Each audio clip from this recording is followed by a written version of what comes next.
नमस्कार मित्रों। आज मैं आपके सामने कुमुद भटनागर मैम की कहानी पुनर्जन्म लेकर आई हूँ। अपना घर न बसाकर उसने छोटे भाई व बहन को पढ़ाया लिखाया, उनकी शादियाँ की, माँ का पूरा ख्याल रखा। इस बीच काम की थकान उतारने को वह एकांतवास में चली गई तो उसने महसूस किया कि उसका पुनर्जन्म हो रहा है। आपको मालूम है माँ, दीदी के प्रमोशन के बाद भी जन कल्याण मंत्रालय से स्थानांतरण क्यों नहीं किया जा रहा है? क्योंकि दीदी को व्यक्ति की पहचान है। वे बड़े आसानी से पहचान लेती हैं कि किस समाज सेवी संस्था के लोग समाज का भला करने वाले हैं और कौन अपना। फिर आप लोग इतनी पारखी नज़र वाली दीदी की जिंदगी का फैसला बगैर उनके भावी वर से मिलवाए खुद कैसे कर सकती हैं? ऋचा ने तल्ख स्वर में पूछा।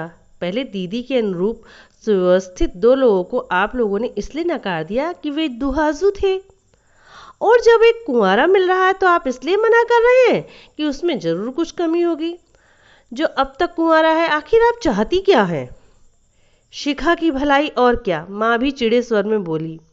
मगर यह कैसी भलाई है माँ की? बस वर्क का विवरण देखते ही आप और यश भैया ऐलान कर दें कि शिखा की उपयुक्त नहीं है। आपने हर तरह से उपयुक्त उस कुंवारे आदमी के बारे में पता लगाने की कोशिश की नहीं की?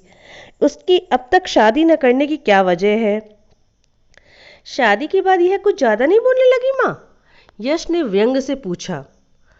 कम तो खैर मैं कभी भी नहीं बोलती थी भैया, बस शादी के बाद सही बोलने की हिम्मत आ गई है। ऋचा व्यंग से मुस्कुराई। बोलने की हिम्मत आई है, सोचने की नहीं, यक्ष ने कटाक्ष किया। सीधी सी बात है, 35 साल तक कुंवारा रहने वाला आदमी दिलजला होगा। फिर तो वह दीदी के लिए सर्वथा उपयुक्त है, ऋचा ने बात काटी, क्योंकि दीदी भी अपने बैचमेट सूरज के साथ दिल जलाकर मसूरी की सर्द वादियों में अपने प्रणय की आग लगा चुकी हैं। तुम तो शादी के बाद बेशरम भी हो गई हो ऋचा। कैसे अपने परिवार और कैरियर के प्रति संप्रत दीदी पर इतना घिनौना आरोप लगा रही हो? यश की पत्नी शशि ने पूछा। यह आरोप नहीं, हकीकत है भाभी। दीदी की सगाई उनके बेचमेट सूरज से होने वाली थी, लेकिन उससे एक सप्ताह पहले ही पापा को हार्ट अटैक पड़ गया। पापा जब आईसीयू में थे तो दीदी को फोन पर कहते सुना था, पापा अगर बच भी गए तो सामान्य जीवन भी नहीं जी पाएंगे, इसलिए बड़ी और कमाऊ होने के नाते परिवार के भरण पोषण की जिम्मेदारी मेरी है।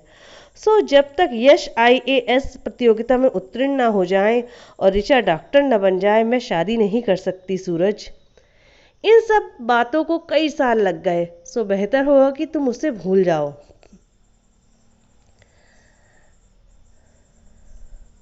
उसके बाद दीदी ने बड़ी दृढ़ता से शादी करने के लिए मना कर दिया। रिश्तेदारों ने भी उनका साथ दिया, क्योंकि अपाहिज पापा की तीमारदारी का खर्च तो उनके परिवार का कमायु सदस्य ही उठा सकता है, और वह सिर्फ दीदी थी। पापा ने अंतिम सांस लेने से पहले दीदी से वचन लिया था कि यश भैया और मेरे सुव्यवस्थित होने के बाद वे अपनी शादी के लिए मना नहीं करेंगी। आपको तो पता ही है कि मैंने WHO की स्कॉलरशिप छोड़कर अरुण से शादी क्यों की, ताकि दीदी पापा की अंतिम इच्छा पूरी कर सकें। हमारे लिए उसके पापा की अंतिम इच्छा से बढ़कर शिखा की अपनी इच्छा और भलाई जरूरी है, माँ ने तटस्थता से कहा। पापा की अंतिम इच्छा पूरी करना दीदी की इच्छाओं में से एक है, ऋचा बोली। रहा भलाई का सवाल, तो आप लोग केवल उपयुक्त घरवर सुझाइए, उसके अपने अनुरूप या अनुकूल होने का फैसला दीदी को करने दीजिए। और अगर हमने ऐसा नहीं किया ना माँ, तो दीदी की परम हितैषिणी स्वयं दीदी के लिए घरवर स्वयं ढूंढने निकलेगी। यश व्यंग से हंसा। बिल्कुल सही समझा आपने भैया, इसके लिए मैं और अरुण अमेरिका जाए। मैं चाहूँगी कि दीदी का भी अपना घर संसार हो। आज मैं जो भी हूँ दीदी की मेहनत और त्याग के कारण।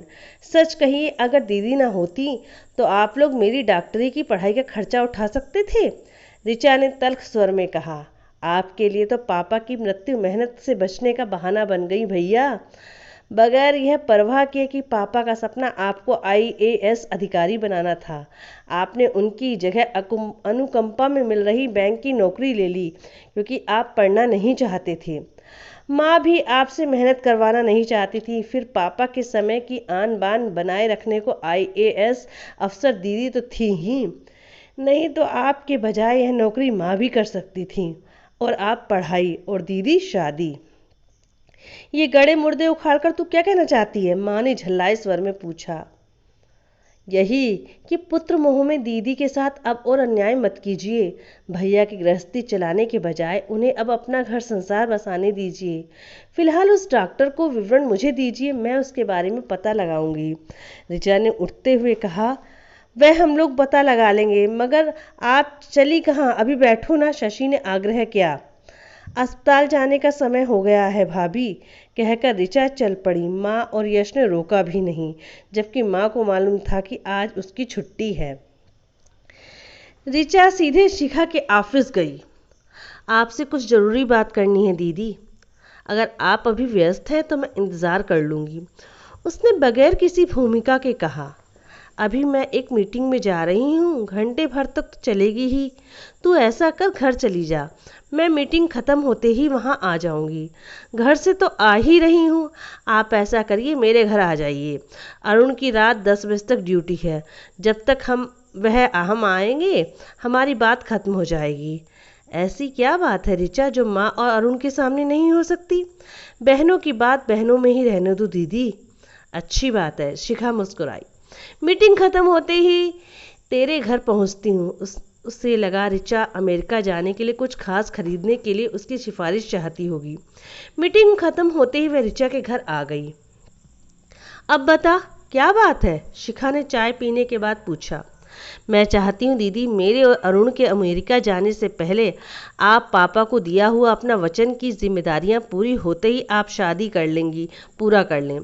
ऋचा ने बगैर किसी भूमिका के कहा। वैसे आपकी जिम्मेदारी तो मेरे डॉक्टर बनते ही पूरी हो गई थी, फिर भी आप मेरी शादी करवाना चाहती थी, सो मैंने वह भी कर ली, लेकिन मेरी जिम्मेदारियां तो ख़त्म नहीं हुई बहन। शिखा ने बात काटी। यश अपना परिवार ही नहीं संभाल पाता तो माँ को कैसे संभालेगा? यानी ना कभी जिम्मेदारियां पूरी होंगी, ना पापा की अंतिम इच्छा। जीने वालों के लिए ही नहीं, दिवंगत आत्मा के प्रति भी आपका कुछ कर्तव्य है दीदी। शिखा ने उसास ली। मैंने यह वचन पापा को नहीं, सूरज को दिया था ऋचा, और जो उसने मेरे लिए किया है, उसके बाद उसे दिया हुआ वचन पूरा करना भी मेरा फ़र्ज़ बनता है। लेकिन महज वचन के कारण जिम्मेदारियों से मैं मुंह नहीं मोड़ सकती हूँ। माँ के लिए पापा की पेंशन काफ़ी है दीदी, और ज़रूरत पड़ने पर पैसे से मैं और आप दोनों ही उनकी मदद कर सकती हैं, उन्हें अपने पास रख सकते हैं। यश का परिवार उसकी निजी समस्या है, मेहनत करे तो दोनों मियाँ बीवी अच्छा कमा सकते हैं, उनके लिए आप परेशान होने की ज़रूरत नहीं है, ऋचा ने आवेश में कहा। और फिर हिचकते हुए पूछा, माफ़ करना दीदी, मगर मुझे याद नहीं आ रहा कि सूरज के लिए आपने क्या किया। मुझे रुसवाई से बचाने के लिए सूरज ने मेहनत से मिली मेरी आईएएस की नौकरी छोड़ दी, क्योंकि हमारे सभी साथियों को हमारी प्रेम कहानी और होने वाली सगाई के बारे में मालूम था। एक ही विभाग में होने के कारण गाहें बगाहें मुलाकात होती और अफवाहें भी उड़ती। सो मुझे इन सब से बचाने के लिए सूरज नौकरी छोड़कर जाने कहाँ चला गया। आपने उसे तलाशने की कोशिश भी नहीं की। उसके किए कराए यानी त्याग पर पानी फेरने के लिए कहा। यह बात भी ठीक है। देखिए दीदी, आप जब वचनबद्ध हुई थी तब आपकी जिम्मेदारियां केवल भैया और मेरी पढ़ाई पूरी करवाने तक सीमित था, लेकिन आपने तो हमारी शादियां भी करवा दी। अब उसके बाद की जिम्मेदारी आपके वचन की परिधि से बाहर है, और आपका फ़र्ज़ केवल अपना वचन निभाना है। बहुत जी ली दूसरों के लिए और यादों के सहारे, अब अपने लिए भी जीकर देखिए दीदी, कुछ के नए यादगार क्षण सजोने की कोशिश करिए। कहती तो तू ठीक ही है। तो फिर आज से ही मैं इंटरनेट पर अपने मनपसंद जीवन साथी की तलाश शुरू कर दीजिए। माँ तो पुत्र मोह में आपकी शादी करवाएंगी नहीं। यह सब सोचकर मैं शादी नहीं करना चाहती, लेकिन तेरा यह कहना भी ठीक है कि पैसे से तो मैं उन लोगों की मदद हमेशा कर सकती हूँ। मैं आपको इंटरनेट पर उपलब्ध, थोड़ा सब्र करो ऋचा, शिखा ने बात काटी। उससे पहले मुझे स्वयं को किसी नितांत अजनबी के साथ जीने के लिए मानसिक रूप से तैयार करना होगा। मुझे यह भी मालूम है कि मेरी उससे क्या अपेक्षाएं होंगी या व्यक्तिगत जीवन में मेरी अपनी मान्यताएं क्या है। इन सब के लिए चिंतन की आवश्यकता है और उसके लिए एकांत की, जो आपको दफ्तर और घर की जिम्मेदारियों के चलते तो मिलने से रहा। आप लंबी छुट्टी लेकर या तो सुदूर पहाड़ियों या समुद्र तट पर एकांतवास कीजिए। सुझाव तो अच्छा है, सोचूंगी। मगर आज ही रात को ऋचा ने जिद की। ऋचा ने सोचा जरूर, लेकिन अपनी पिछली जिंदगी के बारे में। पापा बैंक अधिकारी थे, लेकिन चाहते थे कि उनके बच्चे उनसे बढ़कर भारतीय प्रशासनिक सेवा के अधिकारी बने। शिखा का तो प्रथम प्रयास में ही चयन हो गया। ऋचा ने हाई स्कूल में ही बता दिया था कि उसकी रुचि जीव विज्ञान में है, वह डॉक्टर बनूंगी। पापा ने सहर्ष अनुमति दे दी थी। माँ के लाडले यश का दिल पढ़ाई में नहीं लगता था, फिर भी पापा के डर से पढ़ रहा था। लेकिन पापा के जाते ही उसने पढ़ाई छोड़कर अनुकंपा में मिली बैंक की नौकरी कर ली। माँ ने भी उसका यह कहकर साथ दिया कि वह मेरा तेरा हाथ बटाना चाह रहा है। शिखा बैंक की प्रतियोगी परीक्षाएं देकर तरक्की भी करता रहेगा। लेकिन हाथ बटाने के बजाय यश ने अपना भार भी उस पर डाल दिया था। जहां उसकी नियुक्ति होती वहीं यश भी अपना तबादला करवा लेता। आईएएस अफसर बहन का रोब डालकर तरक्की पाने की ना तो लालसा थी ना ही जरूरत, क्योंकि शिखा को मिलने वाली सब सुविधाओं का उपभोग तो वही करता था। यश और उसके परिवार की ज़रूरतों के लिए माँ शिखा को उसी स्वर में याद दिलाया करती थी जिसमें वह कभी पापा के घर के बच्चों की ज़रूरतें पूरी करने को कहती थी। यानी माँ के ख्याल में यश का परिवार शिखा का उत्तरदायित्व था। शिखा को इससे कुछ ऐतराज भी नहीं था। उसकी अपनी इच्छाएं तो सूरज के बिछोड़ने के साथ ही खत्म हो गई थीं। उसे यश या उसके परिवार से कोई शिकायत भी नहीं थी। बस बीच बीच में पापा के अंतिम शब्द, जब ये दोनों अपने घर परिवार में व्यवस्थित हो जाएंगे तो तू अकेली क्या करेगी बेटी। जिन सपनों को तूने आज आहुति दी है उन्हें पुनर्जीवित करके फिर जिएगी तो मेरी भटकती आत्मा को शांति मिल जाएगी। जिस तरह तू मेरी जिम्मेदारियां निभाने को कटिबद्ध है, उसी तरह मेरी अंतिम इच्छा पूरी करने को भी याद रखना। याद आकर कचोट जाते थे। ऐसा ही कुछ सूरज से भी कहा था। जिस तरह अपने परिवार के प्रति तुम्हारा फर्ज तुम्हें शादी करने से रोक रहा है, उसी तरह अपने माता पिता की इच्छा के विरुद्ध कुछ साल तक तुम्हारी जिम्मेदारियां पूरी करने के इंतजार में शादी न करने के फैसले पर मैं चाहकर भी अडिग न रह पा रहा। कैसे जी पाऊंगा किसी और के साथ, नहीं जानता। लेकिन फिलहाल दफ्तर और घर के दायित्व निभाने में मैं और तुम्हारा समय ही कट जाया करेगा। लेकिन जब तुम दायित्व मुक्त हो जाओगी तब क्या करोगी शिखा। मैं यह सोच सोच कर विवल हो जाया करूँगी कि अकेली क्या कर रही होंगी। फुर्सत से तुम्हारी यादों के सहारे जी रही होंगी, और क्या। जीने के लिए यादों के सहारे के अलावा किसी अपने के सहारे की भी ज़रूरत होती है। मैं तो खैर सहारे के लिए माँ बाप की जिद से मजबूर होकर शादी कर रहा हूँ, लेकिन तुम जीवन की सांध्य बेला में अकेली मत रहना। मेरे सुकून के लिए शादी कर लेना। यश के परिवार के रहते अकेली होने का तो सवाल ही नहीं था, लेकिन घर में अपनेपन की ऊष्मा ऋचा के जाते ही खत्म हो गई थी। वह रह गया था फरमाइशों और शिकायतों का अंतहीन सिलसिला। शिकायत करते हुए यश और माँ को अपनी फरमाइशों की तारीख तो याद रहती, लेकिन यह पूछना नहीं कि शिखा किस वजह से यह काम नहीं कर सकी।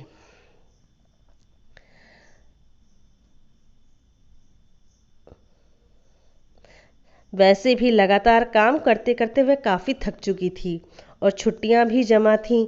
सो उसने सोचा कुछ दिन को कहीं घूम ही आए। उसकी सचित माधवी मेनन जब तक केरल की तारीफ करती रहती थी। तन को शांति और स्फूर्ति से भरना तो कभी भी केरल जाने का ऐसा लगेगा कि आपका पुनर्जन्म हो गया है।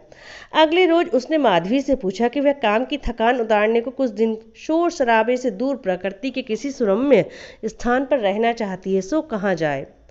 वैसे तो केरल में ऐसी जगहों की भरमार है, माधवी ने उत्साह से बताया, लेकिन आपको त्रिचुर का अथरियापल्ली वाटरफॉल बहुत पसंद आएगा। वहाँ वन विभाग का सभी सुख सुविधाओं से युक्त गेस्ट हाउस भी है। तिरुअनंतपुरम के सामने ऑफिस वाले त्रिचुर के जिलाध्यक्ष से कह कर आपके रहने का प्रबंध करवा देंगे। लेकिन वहाँ तक जाना कैसे होगा? तिरुअनंतपुरम तक प्लेन से, उसके बाद आपको एयरपोर्ट से अथिरियापल्ली तक पहुंचने की जिम्मेदारी अपने ऑफिस वालों की होगी। आप अपने जाने की तारीख तय करिए, बाकी सब व्यवस्था मुझ पर छोड़ दीजिए। लंच ब्रेक में ऋचा का फ़ोन आया। हाँ भाई, छुट्टी के लिए आवेदन कर दिया केरल जाने को, शिखा ने उसे सब बताया। लेकिन घर वालों के लिए आप छुट्टी पर नहीं, टूर पर जा रही हैं दीदी, वरना सभी आपके साथ केरल घूमने चल पड़ेंगे, ऋचा ने आगाह किया। ऋचा का कहना ठीक था। सब तैयारी हो जाने से एक रोज पहले उसने सबको बताया कि वह केरल जा रही है।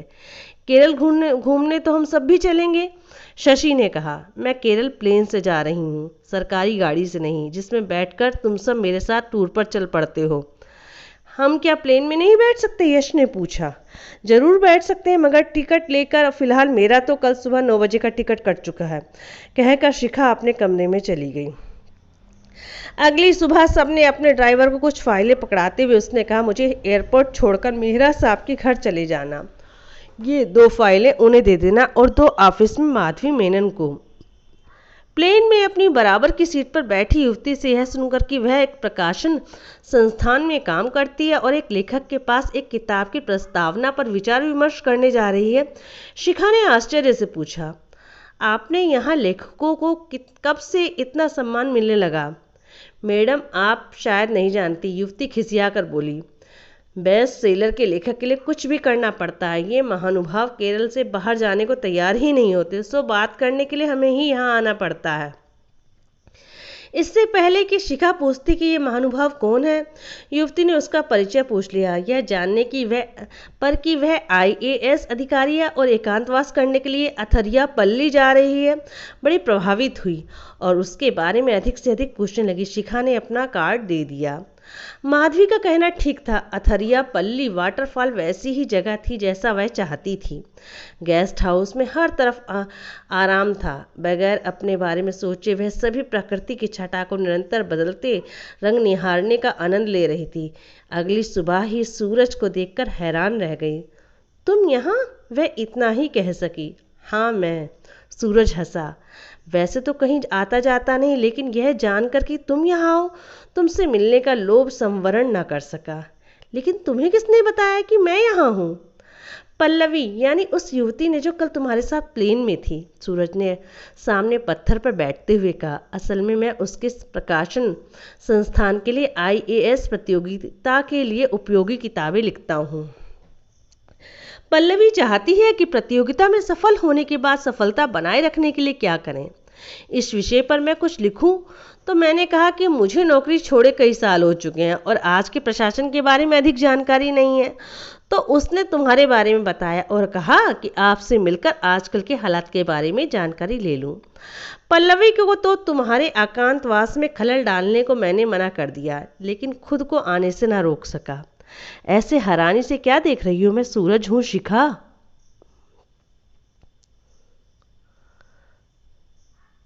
उसमें तो कोई शक नहीं, लेकिन तुम और लेखन? यकीन नहीं होता सूरज। यकीन ना होने लायक ही अब तक मेरी जिंदगी में होता रहा है शिखा। सूरज उशांस से लेकर बोला। पुराने परिवेश से कटने के लिए मैंने तिरुअनंतपुरम यूनिवर्सिटी में प्रवक्ता की नौकरी कर ली और वक्त काटने के लिए IAS प्रतियोगी परीक्षा देने वाले विद्यार्थियों को पढ़ाया करता था। उनके सफल होने पर इतने विद्यार्थी आने लगे कि मुझे नौकरी छोड़कर कोचिंग क्लास खोलनी पड़ी। मेरे एक शिष्य ने मेरे दिए क्लास नोट्स का संकलन कर प्रकाशन करवा दिया। वह बहुत ही लोकप्रिय हुआ।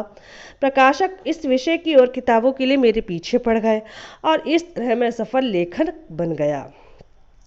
अब तो पढ़ाना भी छोड़ दिया है, बस लिखता हूँ। लिखने भर से घर का खर्च चल जाता है, बड़े आराम से। अकेले आदमी का ज़्यादा खर्च भी नहीं होता। यानी तुमने माता पिता की खुशी की खातिर शादी नहीं की? शादी करने से मना भी नहीं किया। सूरज हंसा। जो लोग मुझे अपना दामाद बनाने के लिए हाथ बांधे पापा के आगे पीछे घुमा करते थे, वे मेरी नौकरी छोड़ते ही बरसात की धूप की तरह गायब हो गए। जो लोग प्रवक्ता की लड़की देने के लिए तैयार थे, वे माँ पापा की कसौटी पर खरे नहीं उतरे। उनकी तलाश अभी जारी है, लेकिन सुदूर केरल में बसे लेखक को कौन दिल्ली वाला लड़की देगा।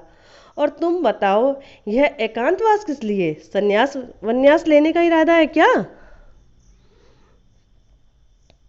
शिखा हंस पड़ी।